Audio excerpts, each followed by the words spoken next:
as president, I can report to the nation, aggression is defeated, the war is over.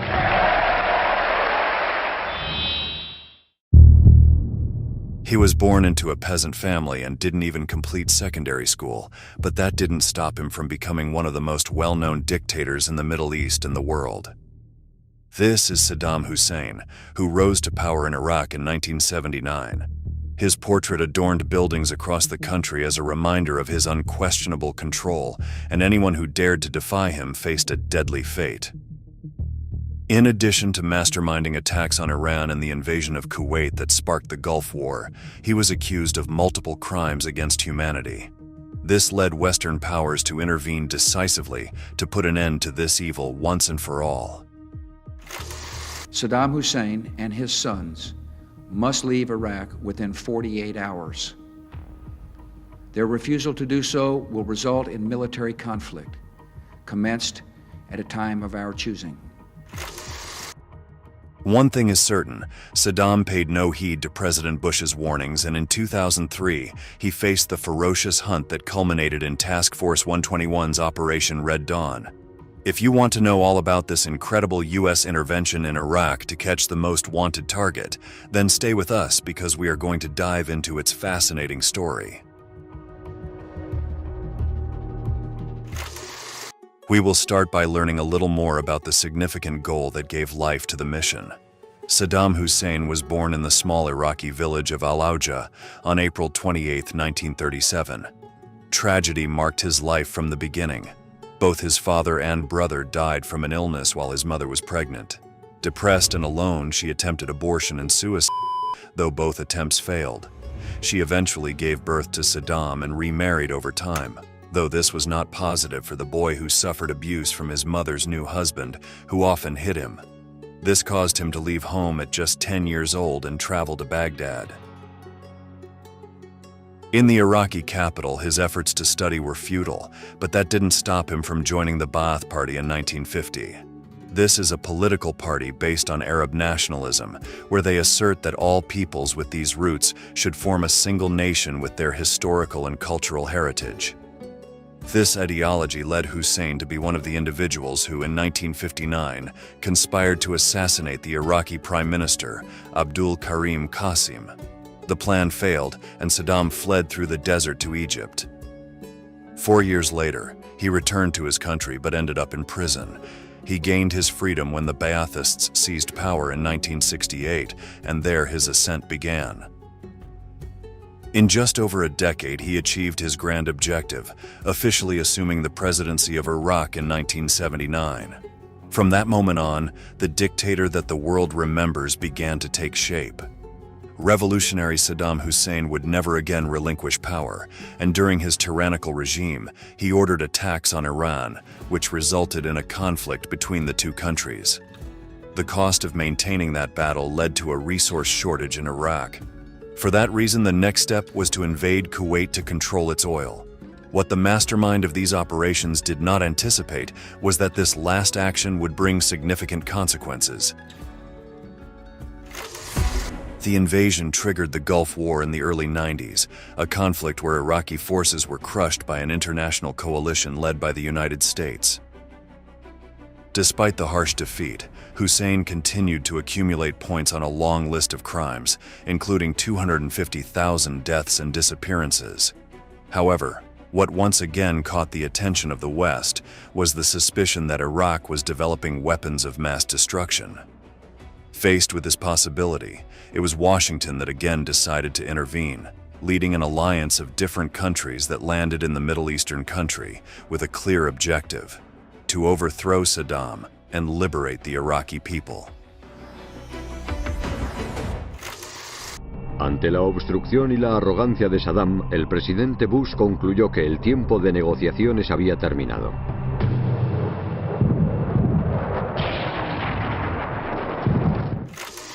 These actions were not without controversy, as critics of the war argue that the then President of the United States, George W. Bush, used excuses to conduct an invasion motivated solely by economic and political interests. This is based on the fact that the supposed weapons of mass destruction were never found.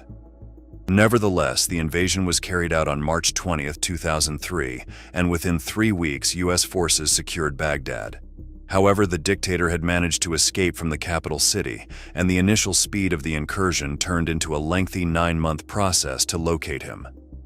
American presence grew, and even without signs of the target, a group of Marines toppled a statue of Hussein in Firdos Square, which was later destroyed by Iraqi soldiers and civilians themselves, who joined in to symbolize the end of the dictator's rule. The power and influence of the president began to fade rapidly, but he still managed to evade enemy capture as time continued to pass. On the other side of the world, authorities in Washington knew it was necessary to root out this evil once and for all, and Bush made the absolute priority the search for Saddam, to eliminate any possible trace of leadership or resistance from those who still supported his regime. Thus, he became the most wanted man by the United States, but also the most difficult to find. Colonel James Hickey, leader of the operations in Iraq, recounted the arduous and unsuccessful efforts that were carried out. For 8 months, over 600 missions were conducted with the objective of hunting down the Iraqi leader. Intelligence reports provided approximately 300 possible locations where he could be hiding, but each raid ended in failure. For this reason, it was decided to create a special group dedicated specifically to this task. This is how personnel from Delta Force, the Navy SEAL Team 6, the Rangers, the Night Stalkers, and the CIA's Special Activities Division, among others, were assembled.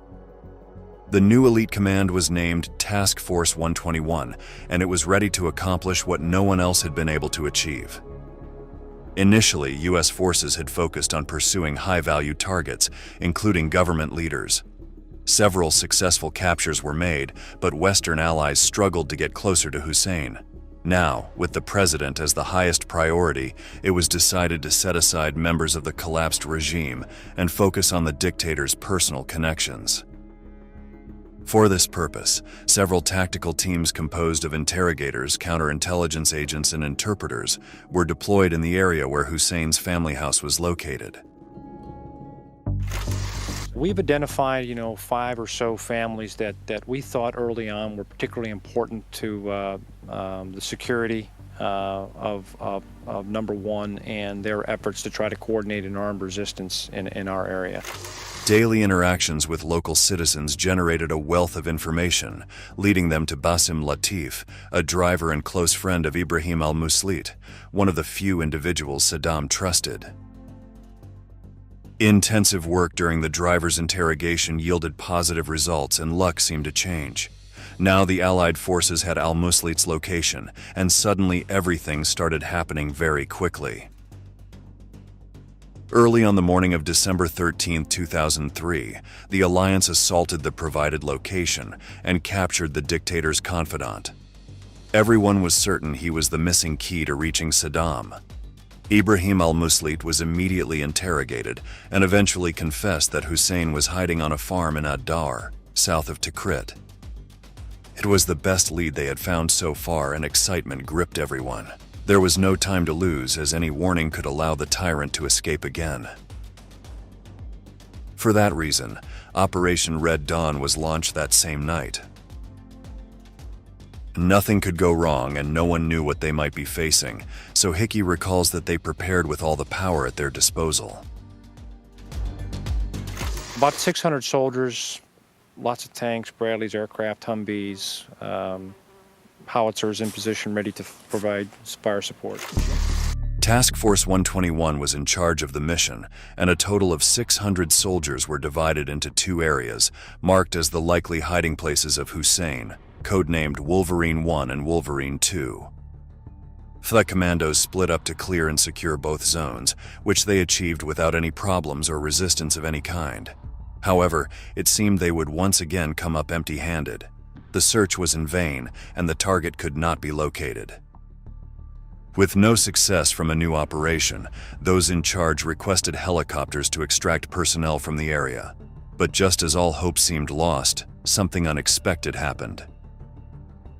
One of the soldiers kicked a piece of cover, exposing a spider hole. This is what a camouflage trench is called in military jargon, which can be used by a single person. In this case, it was occupied by a man with a beard and abundant hair, who immediately raised his hands and said, "I am Saddam Hussein, the president of Iraq, and I am willing to negotiate." Now, we can see some images of the place where the man accused of terrorism by the United States was hiding. And it's a hole just the size for one man. I'm going to take this camera down and give you a look at what it's like.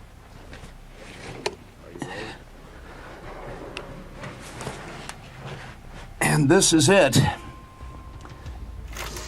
The dictator who had been pursued for months was finally in front of the coalition forces, surrendering without resistance. The news was quickly broadcast over radio using the code word jackpot, a reference to the Western Alliance hitting the jackpot. While one group transported him for a medical examination and identity confirmation tests, another team continued searching the area and found 2 AK-47 rifles, a pistol, $750,000 in American dollars, and a taxi that was at Hussein's disposal. Additionally, 2 other Iraqis who were attempting to hide in a similar manner were captured. On June 30, 2004, both Saddam, who was detained at the U.S. base Camp Cropper, and 11 other senior Ba'athist leaders were handed over to the interim government of Iraq to be tried for crimes against humanity. A few weeks later, the Iraqi Special Tribunal charged him with crimes committed against residents of Dujail in 1982, following a failed assassination attempt against him. The specific charges included the murder of 148 people, torture of women and children, and illegal arrest of 399 others. Finally, on November 5, 2006, he was found guilty and sentenced to death by hanging. This sentence was carried out on December 30th of the same year, despite his wish to be executed by a firing squad. Here we can see the images of this impressive moment. 30 de diciembre de 2006. A los 69 años, Saddam Hussein protagonizó el mismo destino brutal que les había dado a tantas de sus víctimas.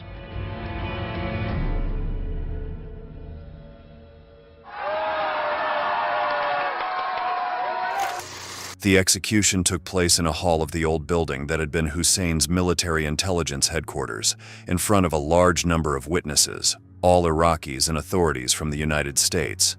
At the moment of death, the scene was filled with chants of victory and insults towards the dictator's corpse.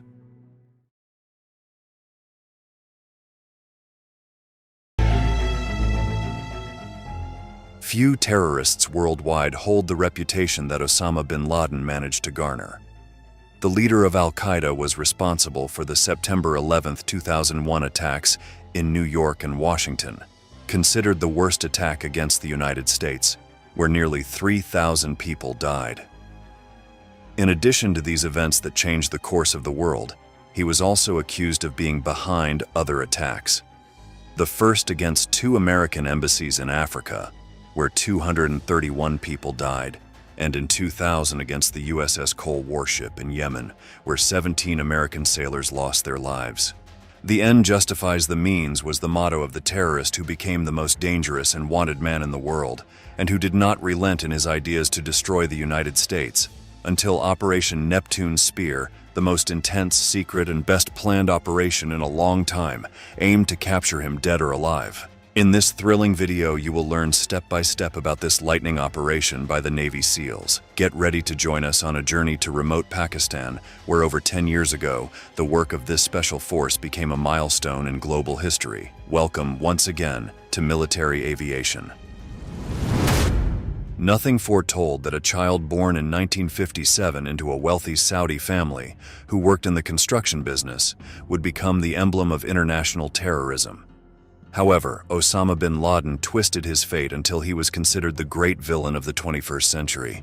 His final hours are worthy of a movie plot. It all happened on May 1, 2011, when an elite team of Navy SEALs composed of 25 American soldiers carried out a nighttime raid on the bunker where the leader of Al-Qaeda was hiding. Thus, Operation Neptune Spear marked the end for the world's most wanted terrorist. But let's go back a bit in history. It was the year 2010. It was on the eve of the 9th anniversary of the September 11 terrorist attacks. the Central Intelligence Agency of the United States, CIA for short, informed then-President Barack Obama that they knew where the mastermind of the attacks was located. Since 2007, U.S. security authorities had been on the trail of Abu Ahmed al-Kuwaiti, who, according to statements from some Guantanamo prisoners, was an emissary and trusted confidant of the terrorist leader. In 2010, they confirmed that he was living with his brother and their families in a compound in Abbottabad, 100 kilometers from Islamabad, the capital of Pakistan. The characteristics of the extensive property caught the attention of American intelligence. It was fortified by walls nearly 3 meters high, with tall windows and only 2 points of access. It lacked television, telephone, or internet connection, and garbage was burned daily in the gardens. For the CIA, there was no doubt that 3-story mansion located in a humble neighborhood and valued at nearly $1 million served as a bunker or hideout. Despite the signs, there were no certainties that bin Laden was there, who for years remained hidden in the porous mountains between Pakistan and Afghanistan.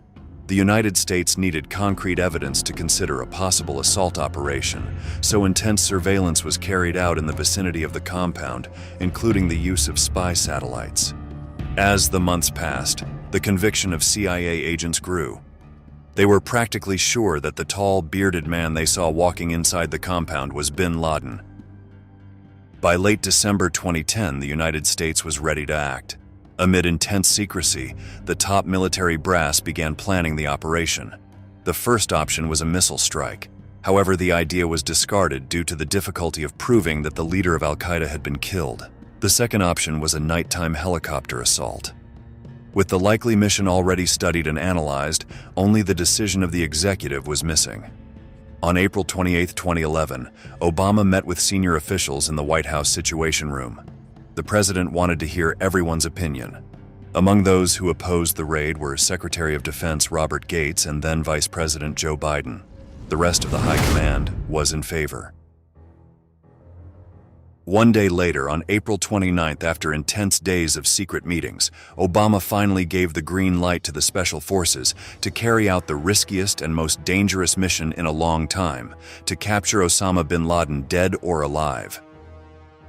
After an international manhunt that lasted nearly a decade, the chosen date to carry out the mission was Sunday, May 1st. The clock struck 10:30 p.m. when 25 soldiers from the elite unit of the Navy SEALs took off in 4 Black Hawk helicopters from a U.S. military base in Jalalabad towards Abbottabad.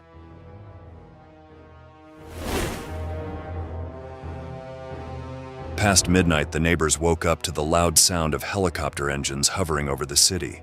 After almost an hour and a half of flight, the Marines had arrived at the compound in the darkness of the night.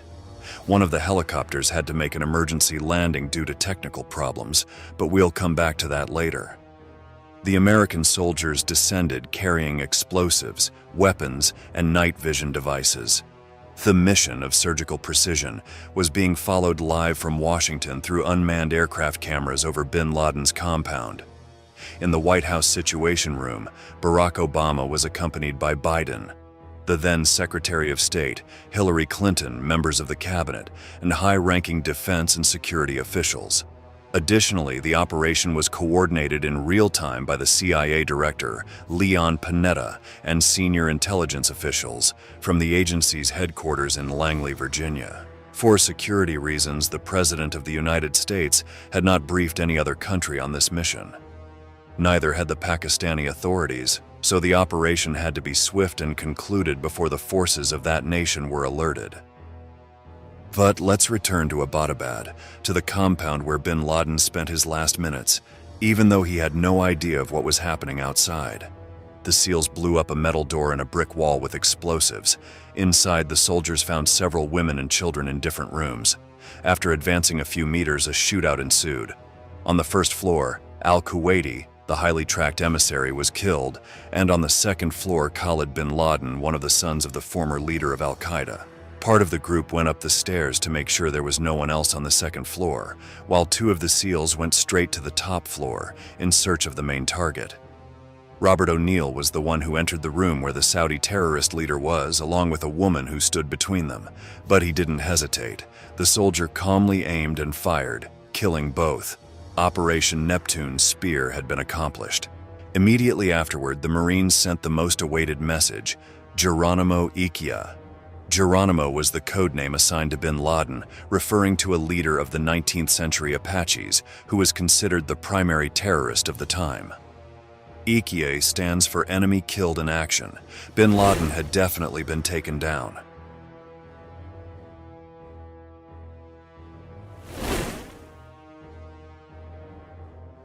John Brennan, then the president's chief counterterrorism advisor, stated, "There were no cheers or celebration. It was a sense of accomplishment." The special forces gathered documentation and electronic devices, and after nearly 40 minutes, they placed the corpse in a bag and hastily departed. The clock struck 1 a.m. Outside, some curious neighbors began to approach to see what was happening amidst all the commotion. Confusion escalated when they heard a loud explosion in the distance. The American soldiers had destroyed the damaged helicopter to prevent it from falling into enemy hands. What the neighbors never imagined was that just a few meters away, the world's most wanted man had lived. Quickly, the Navy SEALs boarded the helicopters and returned to Afghanistan, where they conducted DNA tests on the body. After confirming his identity, they transferred him to the American aircraft carrier USS Carl Vinson, where Muslim religious rites were performed. Once completed, they buried the body in the Arabian Sea. That Sunday, May the 1st, just before midnight in Washington, Obama appeared before the country and before the world to announce the death of bin Laden. Tonight, I can report to the American people and to the world that the United States has conducted an operation that killed Osama bin Laden, the leader of Al-Qaeda, and a terrorist who's responsible for the murder of thousands of innocent men, women, and children. In his speech, which triggered a huge wave of mobilizations across the country to celebrate the news, Obama stated, "Bin Laden's death marks the most significant achievement in our effort to defeat Al-Qaeda. Let me say to the families who lost their loved ones on 9/11 that we will never forget your loss, nor will we abandon our mission to do whatever is necessary to prevent another attack on our territory." The death of bin Laden was a severe blow to Al-Qaeda, but not the end of its terrorist operations. Currently, the terrorist group claims that the war against the United States will continue on all other fronts unless they are expelled from the rest of the Islamic world. Following the decision of the current President Joe Biden to withdraw troops from Afghanistan, the organization sent a disturbing warning to the White House. According to them, the current president plans to return after U.S. forces leave the Middle Eastern country, to once again partner with the Taliban. For some, Osama bin Laden represented the embodiment of evil. For others, he was an icon. What we can affirm is that the leader of Al-Qaeda was one of the people who changed the course of history, leaving behind a legacy of death and destruction.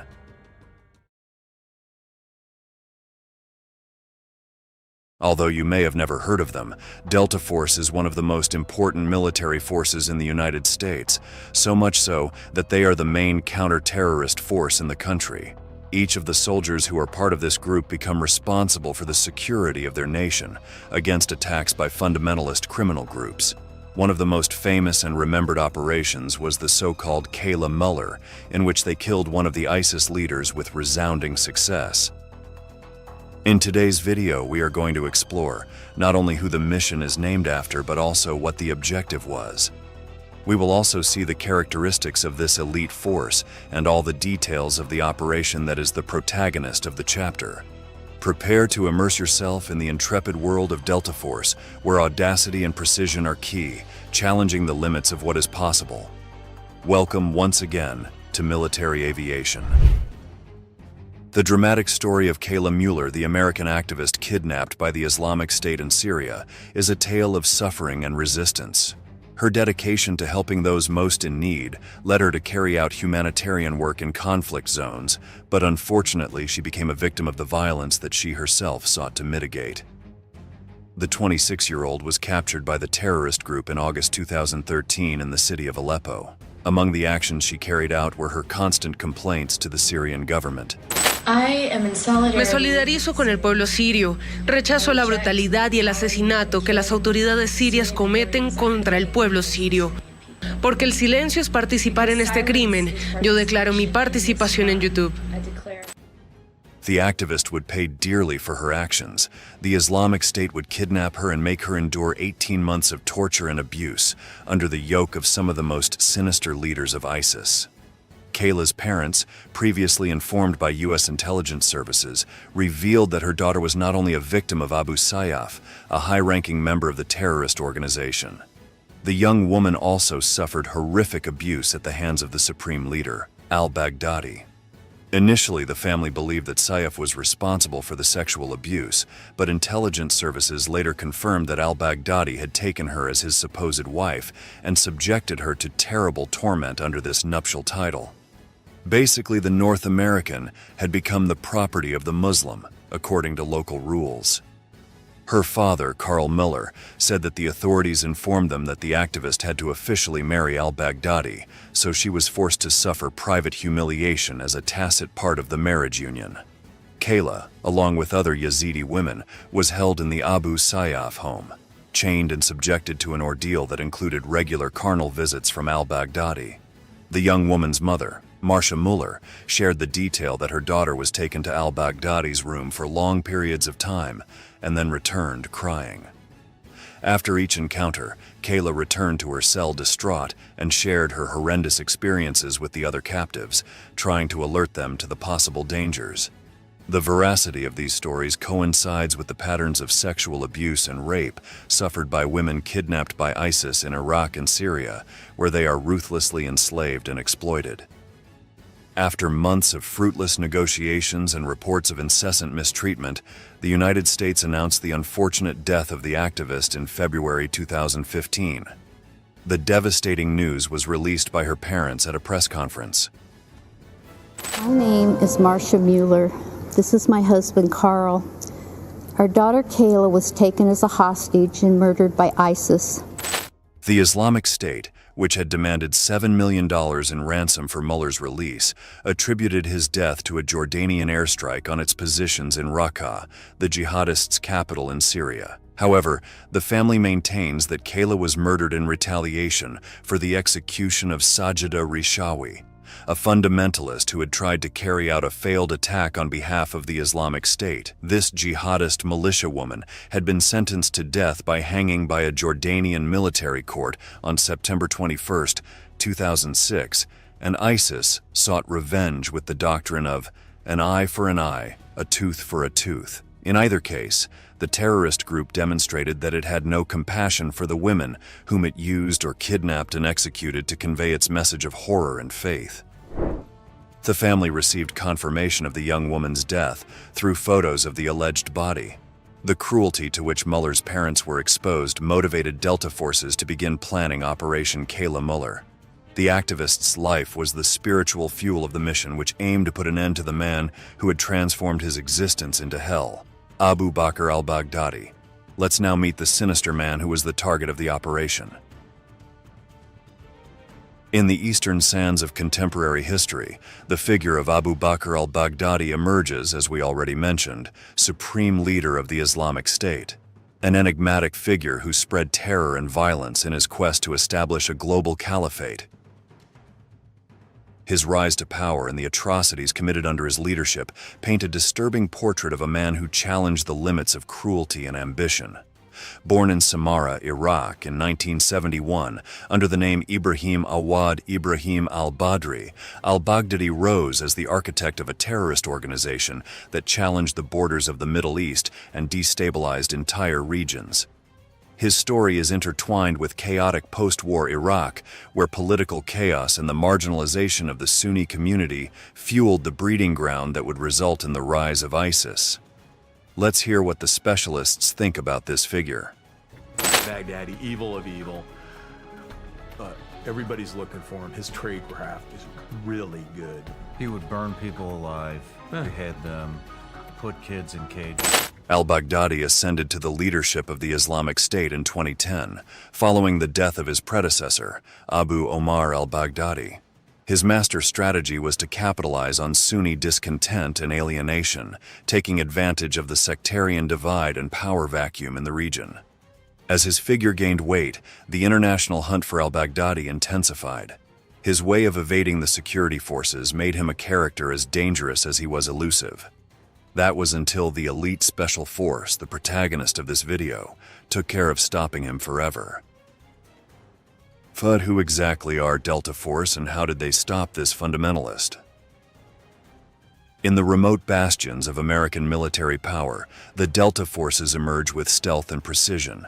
Created in 1977 in response to growing global terrorist threats, this highly classified unit has evolved into a global special operations stalwart. Delta Force focuses primarily on neutralizing subversive activities with firepower. Its primary focus involves the elimination or capture of high-value units or individuals and the dismantling of terrorist cells. From direct action operations to hostage rescues, through covert tasks in collaboration with the CIA and protection services for government leaders, Delta Force operates on various fronts with almost always optimal results. Faced with this large number of tasks, it is high-risk secret missions that constitute their specialty. These actions are so dangerous and specific that, if carried out by a less expert force, they could have become true tragedies. Let's see the footage of a spectacular training of these fighters, in which they have to rescue some hostages.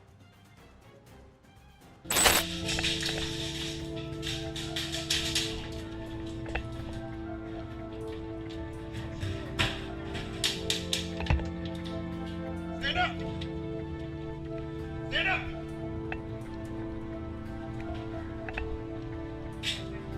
Back clear.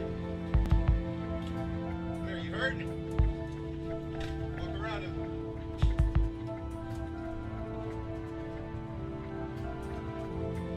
Delta Force's select warriors are meticulously chosen from a special pool of the United States military. Through rigorous selection processes, these elite troops are subjected to physical and mental endurance tests that separate the common soldier from the exceptional operator. Delta Force operations commanded by these soldiers consist of counter-terrorism missions with capture or execution of the target, release of hostages, and reconnaissance in the most dangerous areas of the globe.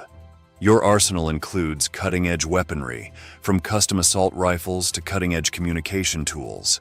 However, the specific details of their equipment and tactics remain largely classified.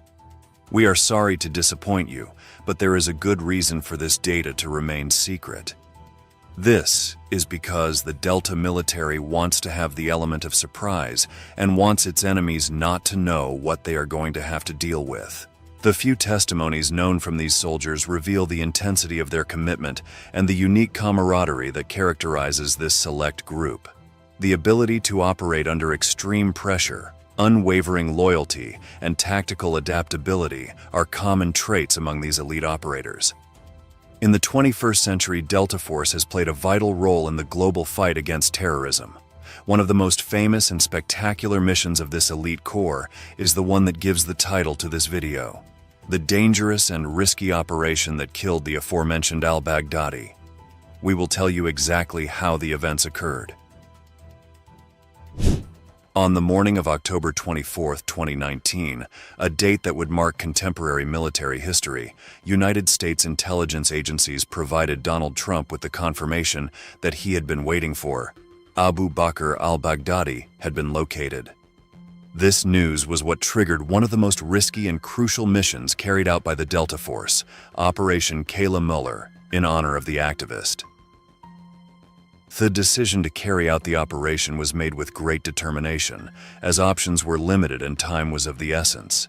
The objective was considered high risk and was entrusted to the elite soldiers with the greatest seniority and experience. It was clear that in this scenario, drones or planes with remotely controlled missiles were not going to be enough. Human presence and tactical expertise were essential to successfully complete the mission. At the Al-Assad base in Iraq, more than 100 uniformed personnel, including prominent Delta Force veterans, meticulously prepared to face the most dangerous operation since the capture of Osama bin Laden in Pakistan in 2011. The contingent would fly in 8 Apache and Chinook helicopters, equipped with war dogs, trackers, and specialized combat units. They also carried classic cannons, thermal missiles, and heavy-caliber machine guns. The objective was overwhelming: infiltrate al-Baghdadi's location and capture him dead or alive. The plan was ready for execution and the tension in the base was palpable. 2 days after the terrorist was located in the crisis room in the basement of the White House, Trump followed every moment of the operation through cameras installed on the soldiers' helmets and vests. The Delta Force team landed with stealth and precision, surrounded the terrorists' residence and faced fierce resistance. Tension increased as the operation unfolded in real time. The officials, with the president at their head, were sweating with nerves as much as the troops. Al-Baghdadi, along with 2 female accomplices, tried to escape armed with explosive vests with which he threatened the soldiers. The women managed to be neutralized before activating the bombs, but the terrorist leader managed to take refuge in an intricate system of tunnels built under his home, taking 3 minor hostages with him. As if it were a Hollywood movie, the troops had to get lost in a sand labyrinth to try to find the elusive terrorist.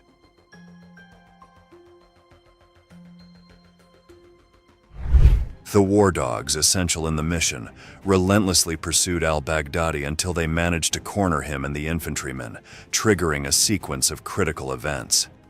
The ISIS leader knew that he was trapped and that there was no escape.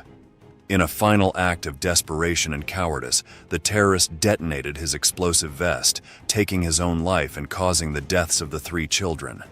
Despite this gruesome and bloodthirsty suicidal act, the soldiers managed to recover fragments of his DNA to confirm the identity of the head of the Islamic State. Once the rehearsals were carried out and the evidence was corroborated, the elite troops celebrated. Meanwhile, one of the members of the Delta Force transmitted to the president live and direct. 100% confirmed. We hit the jackpot. 100% sure. Over and out. Last night, the United States brought the world's #1 terrorist leader to justice. Abu Bakr al-Baghdadi is dead. He was the founder and leader of ISIS, the most ruthless and violent terror organization anywhere in the world. The United States has been searching for Baghdadi for many years. Capturing or killing Baghdadi has been the top national security priority of my administration. Operation Kayla Mueller, beyond its tactical success, symbolizes the tireless dedication of this Special Forces force in the fight against terrorism. The memory of Kayla Mueller, along with the bravery of those who participated in the mission, will go down in history as a testament to boldness and determination in the pursuit of justice. However, Kayla's parents are still waiting for full justice so they can pay their proper respects to their young and reckless daughter. Let's listen to her father after the operation. Well, our hope is to seize this moment, and this moment is the fact that al-Baghdadi has been killed, some of his lieutenants have been captured, and we are hoping that they have the information we've been seeking. That is, who killed Kayla, where was she killed? Today we remember Kayla Mueller not only for the tragedy of her loss, but also for her dedication to humanitarian service and her desire to make the world a better place. In the same way, we remember and honor the elite Delta Force troops with this video. These silent silhouettes trained with surgical precision continue to operate in the shadows, prepared to confront the most critical threats. Although the exact nature of their operations remains secret, the bravery and skill of Delta Force remains a beacon of United States national security. We come to the end of this exciting episode. We await your opinions in the comments box below, and we look forward to seeing you in the next installments of Military Aviation.